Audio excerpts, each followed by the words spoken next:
Udah berjam-jam nenek ini bingung banget kok suaminya nggak keluar-keluar dari kamar mandi. Pas dia buka dia kaget banget suaminya lagi ngapain. Ternyata suaminya nggak buka-buka karena dia nggak kedengeran dan lagi dengerin sesuatu. Selama ini dia itu ngumpet di kamar mandi untuk belajar bahasa Mandarin. Dia malu kalau misalkan dia harus ketahuan belajar. Ternyata itu semua dia lakukan karena dia itu pingin banget bisa ngobrol yang benar sama cucunya. Karena cucunya cuma bisa ngomong bahasa Mandarin doang. Di sini sebagai bukti kalau seorang kakek itu benar-benar sayang banget sama cucunya yang mau mengorbankan apapun. Ibu ini diusir sama dokter karena berjam-jam ngeliatin bayi yang nggak boleh dijenguk. Ibu ini dipaksa keluar sama dokternya karena bayi ini masih dalam proses pemulihan. Tapi si ibu ini malah nitipin dan bilang kalau ini adalah anaknya. Tolong bilang ke anak aku kalau aku itu sangat cinta sama dia. Bahkan dokternya dikasih kalung. Kalung itu untuk dikasih ke anaknya nanti. Dan tiba-tiba ibu itu hilang begitu aja. Ternyata si dokter baru sadar kalau itu adalah roh dari ibunya. Yang mana ibunya baru aja meninggal abis melahirkan bayi ini.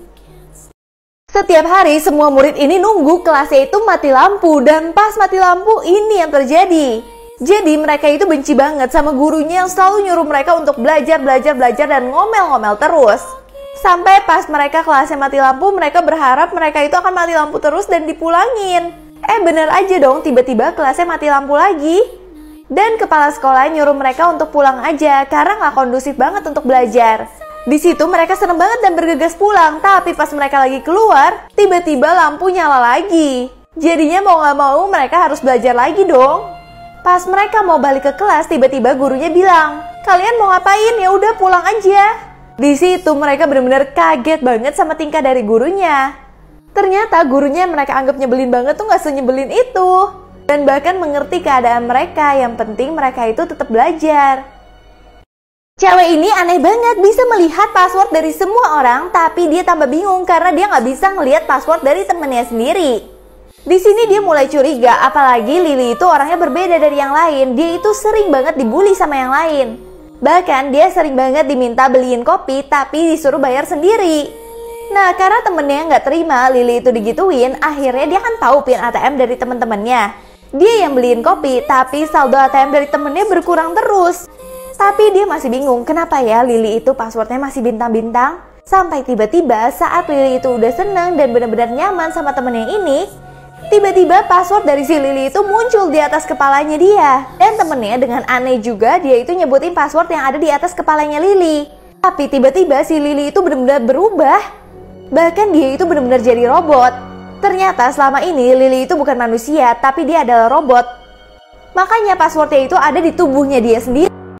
Kakek ini gila banget, di bus ada cewek cantik terus langsung didudukin aja dan dimepetin bikin ceweknya sesek. Itu ngebuat satu bus panik banget karena kelakuan kakek ini yang gila banget. Tapi supir busnya malah belain kakeknya. Ketika dia berhenti, kakek bilang terima kasih, aku sudah telepon polisi. Nah, cewek ini bingung banget dong kenapa. Ternyata pas tasnya jatuh, si cewek ini tuh udah nyolong semua barang dari orang-orang yang ada di bus ini. Kakek ini bikin semua orang kaget karena dia selalu minta nikah ke bocil ini. Bahkan bocil ini benar-benar diikutin terus sama dia, lagi pup aja diikutin. Kalau misalkan bocilnya hilang dari pandangan dia, kakek ini bakal benar-benar stres banget. Dan ketika ketemu bocilnya dia bilang, "Kamu jangan pernah pergi dari pandangan aku sama sekali." Ternyata bocil itu tuh sebenarnya adalah istrinya dia yang udah nenek-nenek. Tapi neneknya itu mengalami sakit yang mana dia itu akan lupa setiap harinya. Dan dia akan merasa dirinya itu benar-benar masih kecil banget. Tapi si kakek nggak peduli, si kakek terus menyatakan cintanya setiap hari. Supaya si nenek ingat kembali sama dia dan mengetahui betapa sayangnya dia ke istrinya. Bocil ini benci banget sama neneknya karena selalu ngancurin celengan kesayangan dia. Sampai besar pun bocil ini masih kesel karena merasa si neneknya itu benar-benar mata duitan banget. Yang neneknya pikirin cuma minta uang dan minta uang. Sampai tiba-tiba neneknya jatuh sakit dan ketika cucunya bawa ke rumah sakit, neneknya tuh gak mau sama sekali, neneknya mau bekerja. Ternyata selama ini neneknya itu bekerja banyak banget dan minta uang terus karena dia mau melunasi hutang dari ayah si anak ini. Dia nggak mau saat nanti dia meninggal utangnya itu malah terbebani ke cucunya. Jadi dia itu minta uang bukan karena dia matre, tapi karena uangnya dia nggak cukup untuk membayar utang-utang tersebut. Guru ini nyuruh semua muridnya bandel-bandel banget untuk manggil dia dengan sebutan si tua. Jadi kisahnya di sini ada murid yang benar-benar nakal banget, satu kelas tuh isinya benar-benar kurang ajar. Sampai nggak ada satupun guru yang tahan ngajar di sana. Tiba-tiba kepala sekolah itu kaget banget, kenapa ya nenek tua ini mau ngajar di sana? Apalagi kepala sekolahnya ngelihat nenek ini umurnya udah nggak lama lagi. Tapi nenek ini malah sengaja suruh anak murid ngata-ngatain dia dengan sebutan si tua, yang bikin anak murid itu pada kaget banget. Kok kenapa ya guru ini kayaknya aneh banget? Bahkan guru ini bikin muridnya itu benar-benar sayang banget sama dia, karena selalu jadiin pelajaran itu lebih cepat, lebih menyenangkan, bahkan mereka itu bisa makan snack di kelas. Sampai suatu hari si guru bilang kalau ini adalah hari terakhir dia ngajar, karena dia kesehatannya benar-benar menurun banget. Dan satu kelas benar-benar sedih banget karena si guru ini langsung masuk ke rumah sakit. Dan bahkan nenek ini semalaman masih rautin pensil untuk para muridnya ujian nanti. Nenek ini yakin di sisa hidupnya dia itu bisa merubah anak-anak ini menjadi anak yang baik. Cewek ini kaget banget, ternyata kaca di rumahnya adalah kaca ajaib yang bisa jawab semua pertanyaan dia.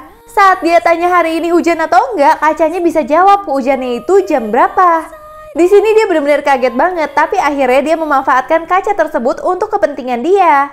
Kira-kira aku lakuin apa ya supaya bos aku itu benar-benar suka sama kerjaan aku? Ternyata pas dia ngelakuin apa yang dikatakan sama kacanya, dia benar-benar berhasil. Tiba-tiba dia minta lagi ke kacanya, apa yang harus aku lakuin supaya aku punya teman? Katanya kacanya, kamu harus punya aplikasi yang namanya aplikasi jiwa. Dimana kamu bisa ketemu sama temen yang satu frekuensi sama kamu.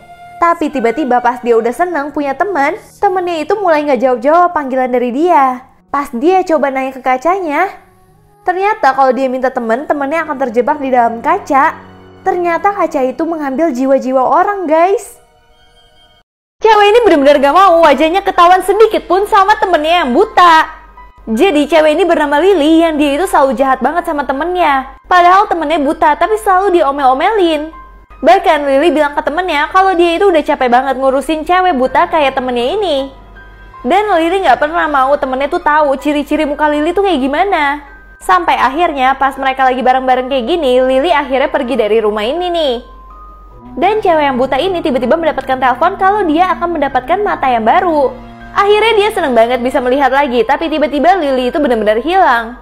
Ternyata Lily itu memiliki penyakit kanker dan dia itu udah mau meninggal. Jadi semenjak itu dia benar-benar jahat banget sama temennya supaya temennya itu nggak inget-inget sama Lily lagi. Bahkan mata yang dia punya sekarang adalah mata dari si Lily. Di situ dia jadi sadar kenapa Lily benar-benar jahat banget sama dia dan gak mau sama sekali si cewek ini tuh tahu mukanya Lily tuh kayak apa.